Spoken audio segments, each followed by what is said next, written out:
I had believed that the Israelis' secret weapon was their spirit, but in fact, it was the Arabs. They are such incompetents, it is difficult to imagine. Ben-Gurion uttered these words in the wake of the decisive Israeli victory in the First Arab-Israel War. Undoubtedly, these words depict immense condescension and hubris on the part of Ben-Gurion, but it is hard to dispute the fact that Arab incompetence and disunity was the best friend of Zionists. I am Dr. Hassan Bukhari, and this is the 12th episode of our series Palestine versus Israel. In the last episode, we had discussed the first phase of the First Arab-Israel War of 1948. When this phase ended with a UN-mandated 4-week truce on 11 June 1948, the position of the Arabs wasn't that bad. They controlled the West Bank, most of the Negev, the pivotal airport of Lydda, the old city of Jerusalem, and even some parts of Galilee. But it was apparent to all intelligent observers that the Arabs had missed their best shot to defeat the Zionists. The Arabs had the advantages of initiative and heavy weapons, both of whom were to be neutralized as the Zionists weathered the initial Arab offensive and successfully started importing large amounts of heavy weapons. However, the Zionist advantages of unified command, interior lines, numerical battlefield superiority, and qualitatively superior well-trained human resource were only going to increase over time. The Arab disunity was also projected to multiply over time as failures opened fissures and the initial emotional impulse to liberate Palestine receded. Predictably, the Israelis used the 4 weeks of truce to great effect. The Arabs did little, if not nothing. In the words of David Gilmour, when the first truce was called on 11 June, the Israelis took the opportunity to reorganize their forces and bring in large quantities of arms from Czechoslovakia. The Arabs did nothing at all, believing for some reason that there would be no more fighting. No steps were taken to increase either the size or the efficiency of the armies, nor was any attempt made at liaison between them. The Israeli army emerged from the truce as a powerful conventional army with a strength of 60,000 regular troops, not to mention the thousands of auxiliary troops armed with massive amounts of European and American weapons. The Arabs managed to augment the number of their regular troops to 45,000, but did little else. During the truce, the Iraqi Chief of Staff, General Saleh al-Jabouri, had warned his government in a report that the Zionists would come back much stronger after the truce. He had recommended that the Arabs unify their forces immediately to avert a catastrophe, but his warnings fell on deaf ears. There was another option open to the Arabs though. They could just have accepted to prolong the truce indefinitely. They would have found considerable international support had they done so. However, the Arab politicians were more concerned with their careers than the fate of Palestine. They feared that they would be labeled as defeatists by their domestic political opponents if they expressed support for a ceasefire. For example, Egyptian Prime Minister Nokrashi Pasha thought that his cabinet wouldn't survive a ceasefire. Musa al-Alami, a well-known Palestinian leader, acerbically said about the Arab governments, those governments did not know either how to enter the battle or how to get out of it. When the truce expired on July 9, the Arabs were hit by a ferocious Israeli offensive. Operation Dani was launched under the command of Yigal Allon to capture the pivotal airport of Lydda and then widen the link to Jerusalem by capturing Latrun and Ramallah. One armored and 2 infantry brigades captured Lydda and Ramla easily by 12 July. But Latrun again proved a tough nut to crack, and the Jordanians held on till 18 July when the Israeli offensive came to a halt. The Israelis also launched a successful offensive in Galilee and smashed the Arab forces there, capturing all of Galilee except a small enclave in the northeast held by the Syrians. The Israelis didn't see much success in the south against the Egyptians, but managed to maintain their communications with settlements in the Negev.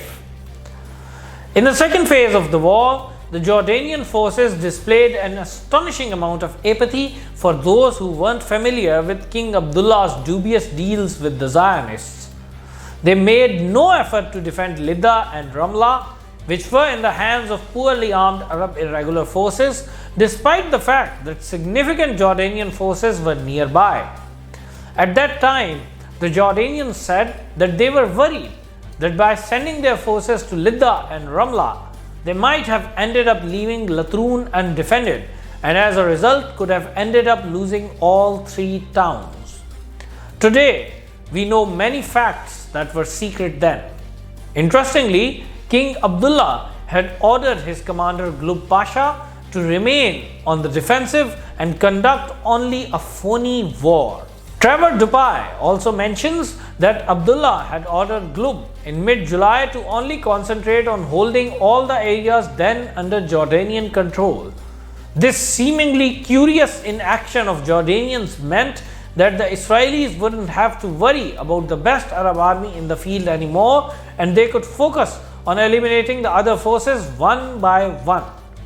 All the remaining Arab forces, with the exception of the Egyptians, had been mauled by the Israelis by 18 July when the second truce came into effect. The Jordanian behavior led to increasingly strained relations between Jordan and Egypt, as the Egyptians publicly accused Jordan of having abandoned Lydda and Ramla without serious resistance, and of allowing the Israelis to operate against the overextended Egyptian line across southern Palestine without even diversionary attacks to the north and east.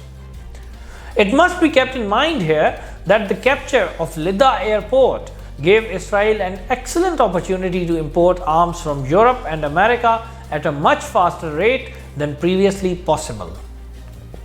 On 18 July 1948, the Israeli 10-day offensive ended with the beginning of another truce, this time for an indefinite period.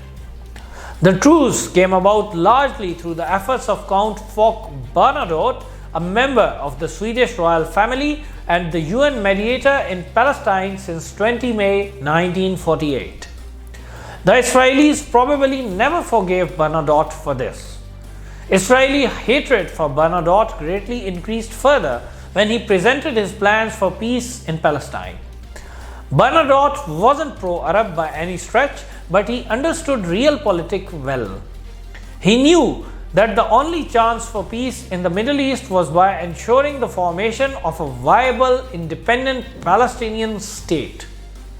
He recommended that the UN partition plan for Palestine be drastically modified in the wake of new realities. He proposed that all of Galilee be given to Israel, but in return, Negev should be included in the Palestinian state. Bernadotte also recommended that Israeli forces should return Lydda and Ramla to Palestinians. He advocated that Haifa seaport and Lydda airport must be demilitarized and made accessible to both Israelis and Palestinians, and the city of Jerusalem be put under international jurisdiction. The Bernadotte plan met approval from both the US and the UK. This alarmed Israelis further. Then, suddenly on 17 September 1948, Bernadotte was assassinated. His killers were Israelis belonging to the Stern gang. The killers and their handlers were never brought to justice. If one needs to gauge the amount of license given to the Zionists for terrorism, one must ask, how would the Western world have reacted had Bernadotte been killed by Arabs? Only Zionists could get away with the cold-blooded murder of a well-respected UN diplomat and member of a European royal family without even so much as a slap on the wrist. Anyway, Bernadotte's death put paid to all the efforts to put the Bernadotte plan into action. His killing also signified to all UN officials in Palestine that they should keep quiet and not hinder Israel in its quest for capturing 80% of Palestine as per Ben Gurion's instructions if they held their lives dear. During the second truce, Israel continued its military preparations. Now Israel's focus was solely on the Egyptian forces in the Negev and Beersheba areas, as the war in north and central Palestine had effectively ended. Israel aimed to smash the Egyptians in October. By mid-October, the strength of Israeli regular forces had reached 90,000 regular troops. About 36,000 of these were posted on the southern front. The Egyptians had also boosted their numbers and were fielding 18,000 well-supplied troops in Palestine in October.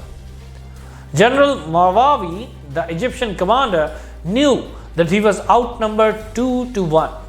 From the frantic Israeli preparations, he was able to deduce that he would have to contend with a massive Israeli offensive soon.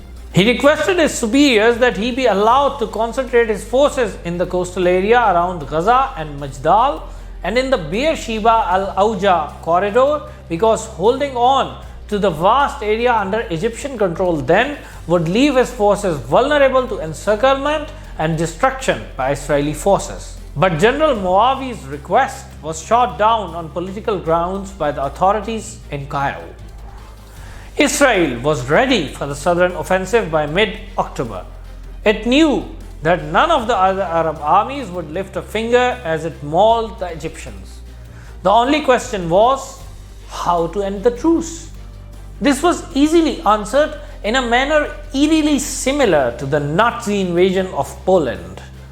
Like the Nazi false flag attack on Gleiwitz on 31 August 1939, the Israelis conducted a fake attack on their own forces on October 14 near Fallujah and then blamed the Egyptians for breaking the truce.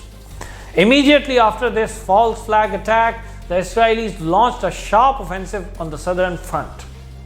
Beersheba, Ashdod, and Majdal fell to the Israelis respectively on 21 October, 27 October, and 5 November, respectively. An Egyptian force of about 4,000 men was encircled in a pocket centered at Fallujah. Despite being encircled, the soldiers in the Fallujah pocket continued resisting under the command of a gallant Sudanese officer, Colonel Taha. Among the officers in Fallujah was also a young major named Jamal Abdul Nasser, who was destined to become Egypt's charismatic president some years later. Israel quickly captured most of the Negev, but the bulk of Egyptian forces avoided destruction and concentrated in the area around the cities of Rafah, Khan Yunis, and Gaza along the coast near the Egyptian border. The Israelis knew that as long as this Egyptian force was intact, the Israeli hold on the Negev wasn't secure. Since Egypt refused to come to the negotiation table for an armistice like the other Arab countries, the Israelis decided to widen the war and encircle the Egyptian forces in the Gaza Strip by crossing the international border and capturing the key towns of Abu Agela and Al-Arish in the Egyptian Sinai desert. On the 28th of December 1948, Israeli forces under Yigal Allon launched an offensive into the Sinai. The Egyptians were caught off guard and Israelis captured Abu Agela on 29 December. Then the Israeli forces turned towards Al-Arish and reached its environs on the 30th of December. At this stage, both the US and the UK demanded an Israeli withdrawal, and Egypt finally expressed its willingness to begin armistice negotiations with Israel. By the 2nd of January 1949, the Israeli withdrawal from the Sinai was completed and the war ended on the southern front. On the 5th of January, an official ceasefire was declared. The small Gaza Strip remained in Egyptian hands, but the rest of the whole Negev fell to the Israelis. An armistice agreement was concluded between Israel and Egypt on 24 February 1949. After the agreement, the Israelis lifted their blockade of the Fallujah pocket and the Egyptian soldiers in the pocket returned to Egypt. Only one important Israeli objective remained to be achieved. This was the Israeli desire to gain an outlet to the Red Sea. In March 1949, while simultaneously conducting peace talks with Jordan, Israeli forces invaded the Red Sea port of Eilat, which was under Jordanian control then. The Jordanians made no attempt to resist, and the Israeli flag was hoisted on the Red Sea coast on the 10th of March 1949 by Lieutenant Adan.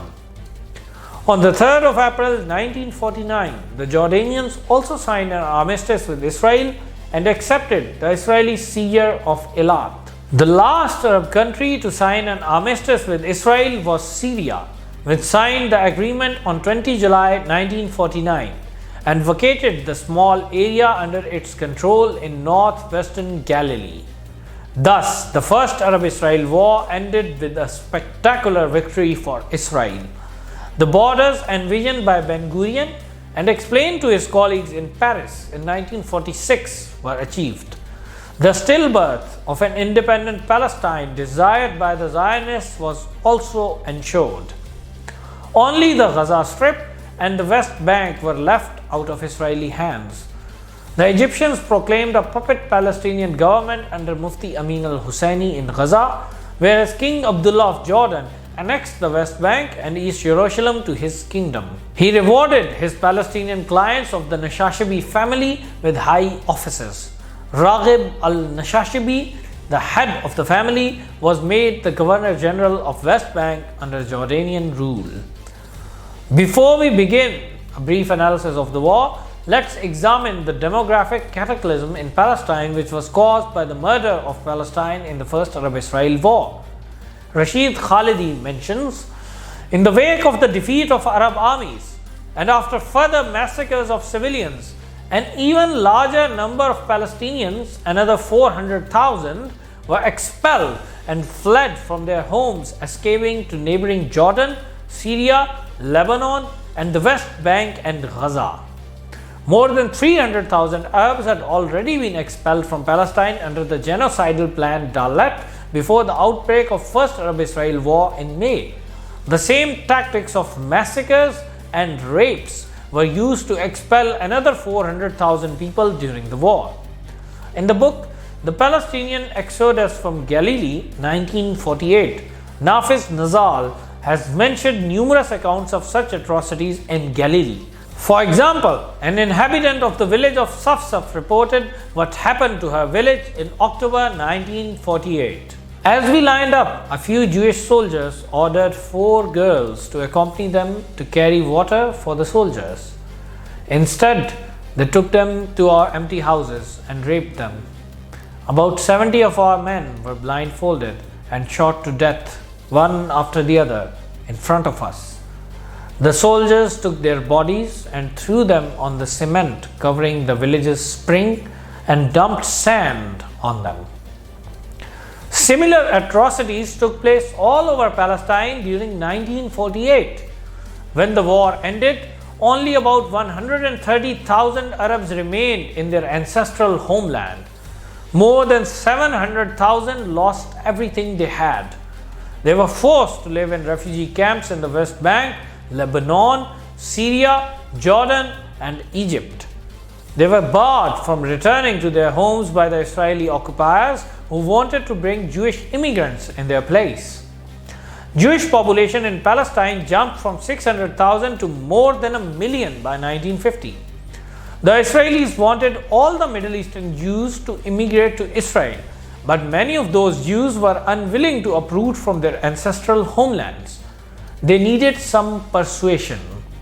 Mossad took the responsibility of providing this persuasion. In 1950 and 1951, several bombings targeting the robust Jewish community of Iraq took place. These bombings helped convince the Jews in Arab lands that they would only be safe in Israel. Later, it was proven that these bombings were arranged by Mossad agents, but by then it was too late. By 1952, more than 300,000 Middle Eastern Jews had left their homes and made their way to Israel. Thus, the Jewish state of Israel managed to impose a final solution to the Arab problem, or so it thought. Another important impact of the First Arab-Israel War was to completely delegitimize the extant Arab regimes that were defeated by Israel. The Arab people squarely put the responsibility for the fall of Palestine on the shoulders of their governments. Popular discontent led to many revolutions and overthrows of governments in Syria, Egypt, and Iraq in the 1950s. King Abdullah of Jordan paid with his life for his collaboration with the Zionists. In July 1951, he was assassinated by a Palestinian shooter in Jerusalem. But his family, unlike all the other Arab monarchies, managed to hold on to the Jordanian throne due to continued Western patronage. In the wake of the First Arab-Israel War, Britain was ousted as the supreme power in this region, and the global superpowers brought their Cold War to the Middle East. Both the USA and the USSR had squarely backed Israel in this war, and this support was an important cause of the Israeli victory. But the USSR soon moved away from Israel when its hope of finding an ally in Israel against the USA were dashed. Instead of pursuing socialism, Israel chose to boost its links with the powerful Jewish community in the USA. Soon after, the USSR began exploring the possibilities of close relations with the Arab countries. At the end of this episode, I will briefly address two key questions. Number one, why did the Arabs lose so decisively? Arab disunity, poor organization, and incompetence on one hand, and Israeli efficiency, dedication, and quality leadership on the other hand ensured that a huge gulf would remain between the strength of both sides. Additionally, King Abdullah's treachery, full support of Israel by the USA and the USSR, combined with the singular impotence of the UN in halting the war or imposing a workable solution like the Bernadotte Plan, ensured that Israel would get a full chance to use its superiority to decisively crush the Arabs. The second question that comes to mind after studying Israel's comprehensive victory is, why didn't the Israelis take over all of Palestine then? The answer is twofold. Having gotten rid of most of the Arabs from the areas under their control, the Israelis didn't want to become responsible for hundreds of thousands of additional Arabs in the West Bank and Gaza then. First, they wanted to populate the lands under their control with Jewish immigrants, and only then would they consider further expansion. Secondly, the Israelis also didn't want to risk their immense gains by risking enraging world opinion further. Britain, especially, was seemingly losing patience with Israel as it mauled its client kingdom of Egypt. Had the Israelis launched an all-out assault to oust Britain's Jordanian clients from the West Bank, they might have provoked Britain into taking some decisive action to protect its clients. In the next episode of Palestine versus Israel, we will discuss the post-war developments and the political turmoil in the Arab world in general and Egypt in particular during the early 1950s. Stay tuned, don't forget to like the video and subscribe to our channel.